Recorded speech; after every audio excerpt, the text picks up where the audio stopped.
শ্রীলঙ্কার বিপক্ষে বড় হারের পর টিম ম্যানেজমেন্টে অস্থিরতা, টিম হোটেলেই টাইগারদের বন্দিদশা।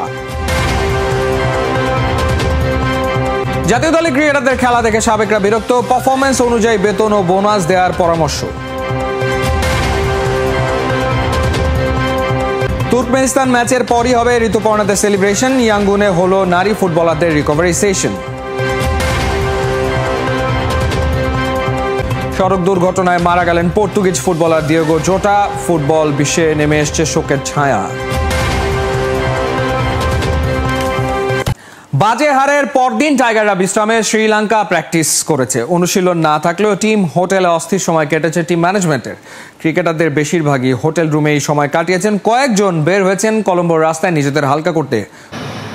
ফারুক থেকে বুলবুল, নান্নু থেকে লিপু, ক্রিকেট বোর্ডের বিভিন্ন পদে পরিবর্তন আসে, তবে টিম বাংলাদেশের ভাগ্য বদলায় না। হাতুরুকে বরখাস্ত, ফিল সিমন্সের উপর ভরসা।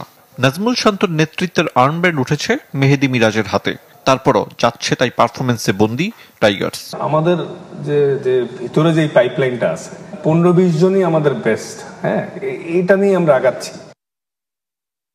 প্রথম ওয়ানডের পর দেশের ক্রিকেটের কঠিন বাস্তবতা তুলে ধরেছিলেন তাসকিন, আর সাবেকরা কাঠগড়ায় দাঁড় করিয়েছেন নির্বাচকদের। কোন যুক্তিতে লিটন দাস স্কোয়াডে? ঘরোয়া লিগে ভালো করেও নুরুল হাসান উপেক্ষিত থাকায় করেছেন সমালোচনা। ওডিআইতে সোহানকে এটা চিন্তা ভাবনা করতে পারতো এই জায়গাটায়। এখন লিটন কেন খেলছে বা হৃদয়েরও তো ধারাবাহিক পারফরমেন্সটা নেই। এখন দায়ী এরা কোনোদিন এড়াইতে পারবে না, কারণ এরা কিভাবে টিম করছে এটা তো ব্যাখ্যাটা ওদের থেকে আসলে এটা সবচেয়ে ভালো হয়। সিলেকশনটা একটু বেটার হতে পারতো মনে হয়, যে একটা দুটো জায়গায় আমার কাছে মনে হয় যে কিছু ফর্মের প্লেয়ার খেলালে খুব ভালো হতো। একজন আউট হলে সে পথে বাকিরা। ক্রিকেটারদের স্কিলে ঘাটতি দেখছেন সাবেকরা, তবে দায় কোচিং স্টাফ, টিম ম্যানেজমেন্টকেও দিয়েছেন। কুল ডাউন হতে হয় ব্যাটসম্যানকে, যে না আমি নর্মাল বেসিক্সে যাই, আমি জায়গাটা উইকেটগুলো আটকানোর চেষ্টা করি, তো সেই জায়গাটা হয় না। দেখা হলো যে আসছে কেউ না কেউ শর্টস খেলে দিচ্ছে, মানে আমার মনে হয় খুব সিলি কিছু আউট হয়েছে। এত হাই প্রোফাইল টিম ম্যানেজমেন্ট নিয়ে আপনি ওদের কাজটা কি? খেলোয়াড় তৈরি করা। তো খেলোয়াড়কে যে ব্যাট প্যাচে আছে ওকে ভালো জায়গায় আনা তো ওদের কাজ। আপনি এখানে দল দিয়ে দিলে দল নিয়ে মাঠে টস করে নেমে গেল, তা তো না। দ্বিতীয় ওয়ানডেতে ঘুরে দাঁড়াবে বাংলাদেশ, সে বিশ্বাস রাখা এখন কঠিন সমর্থকদের জন্য। ক্রিকেটারদের মানসিক চাপ জয় করার কথা বলেছেন সাবেকরা। ফুটবলের পথ ধরে এবারে ক্রিকেটেও শুরু হচ্ছে ক্লাব বিশ্বকাপ। চ্যাম্পিয়ন্স লিগ টি20 ফিরছে বিশ্ব ক্লাব চ্যাম্পিয়নশিপ ক্রিকেট রূপে, যা মাঠে গড়াবে 2026 সালে। বিশ্বজুড়ে নারী ও পুরুষদের ফ্র্যাঞ্চাইজি লিগগুলোর চ্যাম্পিয়নরা অংশ নেবে এই টুর্নামেন্টে। সারা বিশ্বে চালু আছে প্রায় 10টি ফ্র্যাঞ্চাইজি ক্রিকেট লিগ। টি20 ফরম্যাটের আকাশচুম্বী জনপ্রিয়তাকে কাজে লাগিয়ে এবার ওয়ার্ল্ড কাপ চ্যাম্পিয়নশিপ চালুর পরিকল্পনা করেছে England and Wales cricket board, যেখানে অংশ নেবে IPL, BPL, PSL, Big Bash, the 100 এবং অন্যান্য লিগের শিরোপাধারীরা।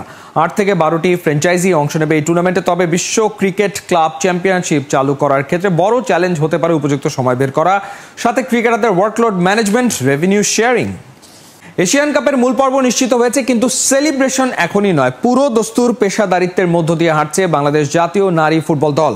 মিয়ানমারে শনিবার তুর্কমেনিস্তান ম্যাচ, ওদিকে ফোকাস কোচিং স্টাফ ও ফুটবলারদের ফুল স্ট্রেংথ নিয়ে মাঠে নামার জন্য ইয়াঙ্গুনে শিউলি ঋতুপর্ণাদের প্রস্তুতির আপডেট জানা।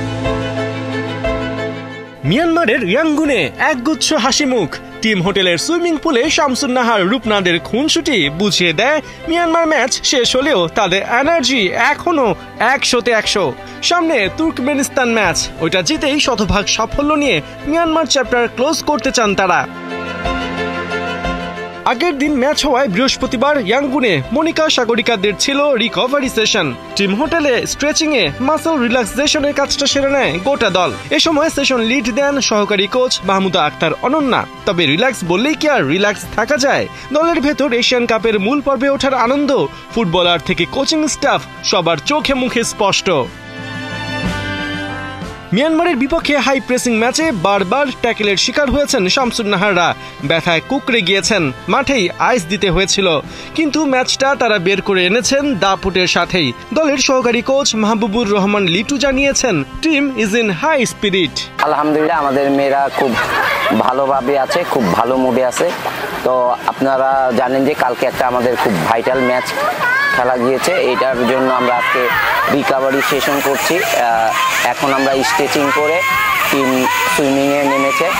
আর এটা আমি বলবো যে আমাদের এই এতদিনের যে কষ্ট মেয়েদের, বা আমরা যে এতদিন ধরে জার্নি করছি, সেটারই একটা ফসল। কালকে আমরা একটা হিস্টোরি করেছি, তো এটা আমাদের আরেকটা ম্যাচ আছে, তো আমরা এই ম্যাচটাকেও অনার করছি, গুরুত্ব দিচ্ছি। আমরা ওই ম্যাচটা জিতে ইনশাল্লাহ আমরা অস্ট্রেলিয়ার পথ তো আপনারা জানেন যে জার্নি করে ফেলেছি, তো আশা করি যে আমাদের মেয়েরা আরও ভালো করবে সামনে। নারী ফুটবলে এখন লক্ষ্য বিশ্বকাপে খেলা। কোচ পিটার বাটলারের ওপর আস্থা রেখে রোডম্যাপ তৈরির কথা ভাবছে বাফুফে, এবং আবেগ আপ্লুত হয়েছেন বাফুফের নারী উইংয়ের চেয়ারম্যান মাহফুজা আক্তার কিরণ, এবং তিনি স্মরণ করলেন সাবেক বাফুফের সভাপতি কাজী সালাউদ্দিনকে। মহিলা ফুটবলকে আমরা এখানে দেখতাম না যদি না কাজী সালাউদ্দিনের মতো প্রেসিডেন্ট বাংলাদেশ ফুটবল ফেডারেশনে না থাকতো। He is the master mind. আজকে আমরা তাকে অনেক মিস করি। তিনি বলেছিলেন যে কিরণ তুমি শুরু করো, একটা কিছু হবেই। সেই শুরু করেছিলাম, একটা কিছু হয়নি, একটা কিছু হয়েছিল 2018 সালে। 2018 আগ পর্যন্ত এই পুরো ক্যাম্পের দায়িত্ব A to Z সমস্ত টাকা পয়সা বিয়ার করেছি আমি এবং প্রেসিডেন্ট কাজী সালাউদ্দিন। বিন্দুর পথ ধরেই গড়ে সিন্ধু। হাঁটি হাঁটি পাপা করেই তো একসময় পাড়ি দেওয়া সম্ভব হয় সফলতার দীর্ঘ পথ।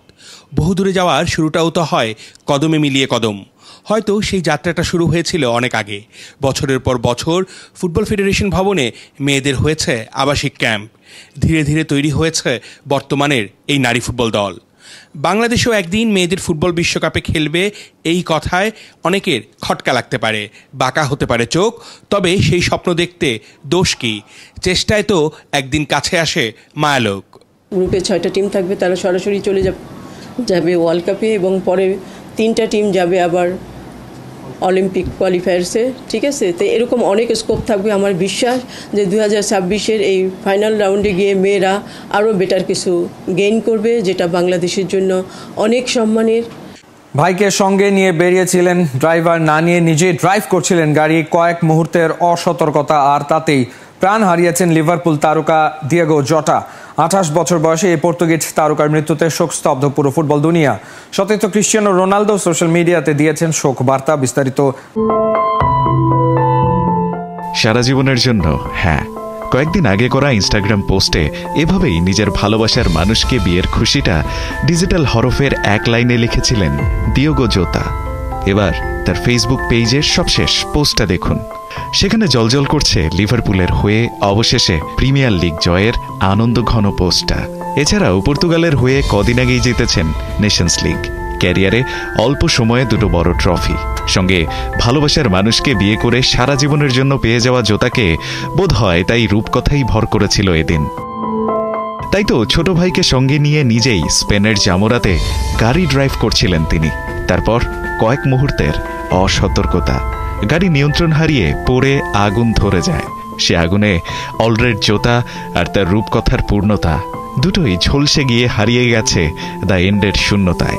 বাস্তবতার এক পশলা দমকা হাওয়াতে নিভে গেছে তার জীবন প্রদীপ। ঘটনার আকস্মিকতায় শোক স্তব্ধ সতীর্থ ক্রিস্টিয়ানো রোনালদো তার সোশ্যাল মিডিয়াতে লিখেছেন, কিভাবে কি হলো কিছুই বুঝতে পারছি না। এই না আমরা একসাথে জাতীয় দলে ছিলাম, আমরা তোমাকে মিস করব। মাত্র 2 সপ্তাহ আগেই সারা জীবনের স্বপ্ন চোখে ভালোবাসার মানুষটার হাত ধরে বিয়েটা সেরেছিলেন জোতা। আছে 3 সন্তানও। তবুও কয়েক মুহূর্তের অসতর্কতায় জীবনের এত সাফল্য আর ভবিষ্যতের সুখের হাতছানির মায়া ছেড়ে এই পর্তুগিজ ফরওয়ার্ডকে পাড়ি দিতে হয়েছে পরপারে। ফুটবল আপনাকে মিস করবে দিয়েগো জোতা। Rest in peace. শ্রীলঙ্কার কাছে বাংলাদেশের হারের পর নির্বাচক প্যানেল নিয়ে প্রশ্ন উঠেছেন খেলোয়াড়রা।